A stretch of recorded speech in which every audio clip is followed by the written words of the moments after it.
नमस्ते। मैं Sachin Kulkarni CMD CFT हमेशा की तरह आज फिर तैयार हूं अपने ऑब्जर्वेशन आप लोगों के साथ शेयर करने के लिए। आज की तारीख है 23 जुलाई 2021।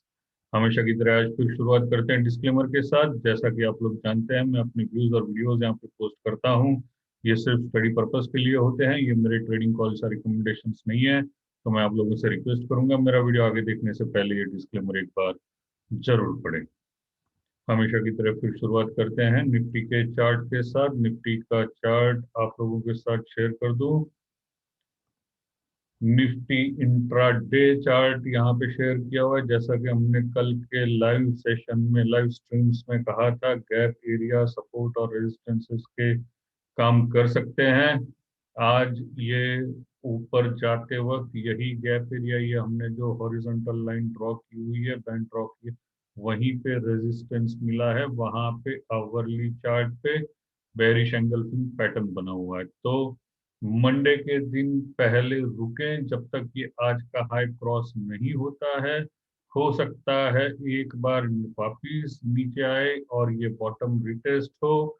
जो ये बॉटम था 15,795 90 के करीब, वहां तक आ जाए, फिर ऊपर जाए। और अगर ऊपर जाता है, सीधे ही ऊपर जाता है, तो आज का टॉप 15,890 या 15,900 पकड़ लीजिए, राउंड फिगर 15,900 रेजिस्टेंस का काम कर सकता है। उससे क्रॉस करके ऊपर चला जाता है तो ये गैप का हायर एंड 15,930 रेजिस्टेंस का काम कर सकते हैं। नीचे आते वक्त जैसा हमने कहा, सबसे पहले 15,795 ये सपोर्ट का काम करेगा। और चांसेस ये है कि यहाँ bearish engulfing pattern resistance zone में बना हुआ है, तो पहले ये बॉटम रीटेस्ट हो, फिर वहां से बाउंस आ जाए। और इन सारे रेजिस्टेंस के ऊपर ही खुलते हैं, इस जिसके चांसेस इतनी अच्छी कोई न्यूज आने की वगैरह उम्मीद कम है, क्योंकि ये गैप है 930 का, अभी क्लोज है 845 का। तो 100 पॉइंट ऊपर खुल जाए निफ्टी, ऐसी फिलहाल तो कोई न्यूज नहीं है। न यहाँ चार्ट पे हमें कोई पैटर्न दिखते हैं। डेली चार्ट पे लॉन्ग लेग डोजी बना हुआ है रेजिस्टेंस एरिया पे। तो डोजी रिक्वायर्स कंफर्मेशन, इसका कंफर्मेशन आते आते बहुत देर हो जाएगी। 15,763 का लो है, लो ब्रेक करके कंफर्म करें तब तक तो नीचे बॉटम्स पे सपोर्ट आ जाएंगे। तो इसकी बजाय अगर हम इसी हाई के आसपास रहते हैं, इनकी हाई के आसपास रहते हैं, तो हमारे स्टॉप लॉस छोटे होंगे, रिस्क कम होगी। इसलिए हमें सेल का ट्रेड या शॉर्ट वाला ट्रेड ज्यादा फेवरेबल होगा। जब सारे रेजिस्टेंसेस क्रॉस करके ऊपर चला जाएगा तो फुल फ्लेज बाय के लिए सोची जाएगी। अदरवाइज हम यहाँ देख भी रहे हैं कि पिछले कितनी बार, 1 2 3 4 5, ऑलमोस्ट 5 बार हम इसी अपर एंड पे रुके हुए हैं। तो पता नहीं इस बार क्रॉस हो भी जाए या ना भी हो, तो लेकिन नहीं होता है तो हमारी सेल में रिस्क कम है, बाय में रिस्क ज्यादा है।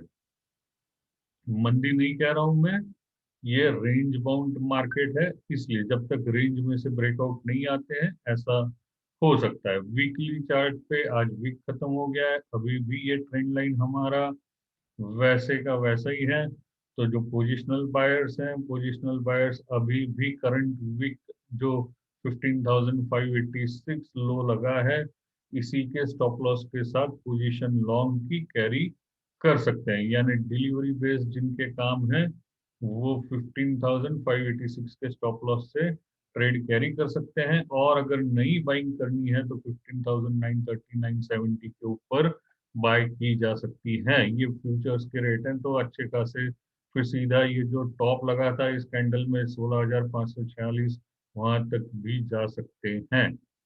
लेकिन जैसे मार्केट परफॉर्म करेगा उस हिसाब से ट्रेड लेने हैं। अभी से प्री डिटरमाइंड कोई ट्रेड या सिंगल डायरेक्शन नहीं सोचना है। जैसा मार्केट हमें इंडिकेशन देगा उस हिसाब से ट्रेड करने हैं। बैंक निफ्टी इंट्राडे के चार्ट के साथ स्टार्ट करते हैं। बैंक निफ्टी में इंट्राडे पे यहाँ अगर आप नीचे आरएसआई ड्रॉ करें और इसका लो काउंट करें तो पॉजिटिव डाइवर्जेंसेस हैं, और अगर वैसा नहीं करना है फिर भी यहाँ पे डबल बॉटम डब्ल्यू पैटर्न्स के ब्रेकआउट है। तो ये डब्ल्यू के ब्रेकआउट के ऊपर है, जब तक इसके ऊपर है तब तक आप बाय की ट्रेड ले सकते हैं। इन रेजिस्टेंसेस को क्रॉस करके ऊपर जाएगा तो ये सीधे प्रीवियस टॉप्स जो है वहां तक पहुंचने के चांसेस हैं, लेकिन उतना ब्रेकआउट इसके ऊपर आना चाहिए। वैसे अभी यहाँ पे गैप एरिया में मल्टीपल टॉप्स बन रहे हैं, तो जब तक इसका हाई यानी 35,130 के ऊपर नहीं जाता है, एक शॉर्ट का ट्रेड हो सकता है इंट्राडे के लिए, जो ये स्विंग लो 34,665 तक आ सकता है। और खुलते ही इसके ऊपर है तो सीधा नेक्स्ट रेजिस्टेंस ये होगा 35,447। 500 पॉइंट ऊपर 500 पॉइंट नीचे अभी की सिचुएशन ऐसी है। तो ये सारी गैप एरिया, ये सारे ऊपर रेजिस्टेंसेस रहने वाले। आज देखें हम तो यहाँ बैंक निफ्टी ने इसी गैप एरिया पे रेजिस्टेंस लिया, ये टॉप ऑलमोस्ट यहीं पे है, ये वाली जो गैप थी। तो ये गैप क्रॉस करके ऊपर ही खुलते हैं तो शॉर्ट जाने की कोई गुंजाइश ही नहीं है। लेकिन अगर यहीं कहीं खुलते हैं तो स्टॉप लॉस आपका शॉर्ट के लिए छोटा रहेगा, नीचे टारगेट 400 पॉइंट के मिलेंगे, तो वो ट्रेड आपका फेवरेबल होगा। लेकिन ऊपर खुलता है तो याद रखें शॉर्ट नहीं करना है। डेली चार्ट पे हैमर बनी हुई है मल्टीपल बॉटम्स पे, यहाँ पे बॉटम्स पे हैमर बनी हुई है।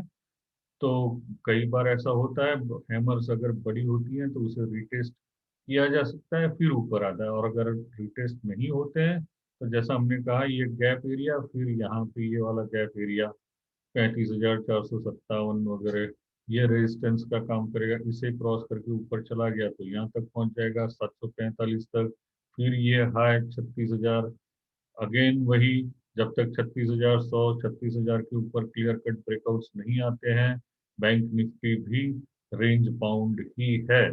वीकली चार्ट पे वीकली चार्ट पे ये जो ट्रेंड लाइन थी वो अभी भी वैसे की वैसी ही है। इंट्रा वीक में नीचे आ गए थे ट्रेंड लाइन ब्रेक करके, लेकिन क्लोजिंग ऊपर दे दी है और वीकली हैमर बनी हुई है। तो वीकली हैमर बनना एक अच्छी बात है, स्ट्रॉन्ग साइन है, बुलिश साइन है। ट्रेंड लाइन का जो ब्रेकडाउन दिया था उसके ऊपर क्लोज हो गए, तो जब तक वापिस ये लो ब्रेक नहीं होते हैं पोजिशनल वाले अपना लॉन्ग ट्रेड कैरी कर सकते हैं। उनके लिए ऊपर में सबसे पहला रेजिस्टेंस होगा 36,075 36,100, और अगर इसे क्रॉस करके ऊपर चले जाते हैं तो प्रीवियस टॉप 37,700 सीधा, जैसा मैंने कहा 36,100 के ऊपर जिस भी दिन अच्छी एक क्लोजिंग बेसिस पे सस्टेन कर गए 1500-1700 पॉइंट उसके ऊपर जा सकते हैं। इंडिविजुअल स्टॉक्स हमने कुछ दिनों पहले आईसीआईसीआई बैंक रिकमेंड किया था, आज उसमें एक अच्छी खासी मूवमेंट आ गई है। आईसीआईसीआई बैंक का चार्ट यहाँ पे ओपन कर दूं।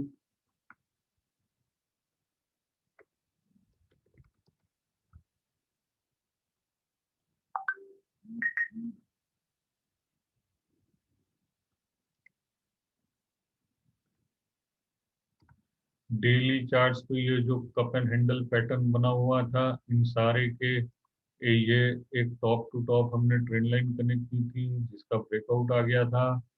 फिर वापस अंदर आके ये जो सपोर्ट लाइन पे सपोर्ट लिया था यहाँ से ऊपर जा रहे थे।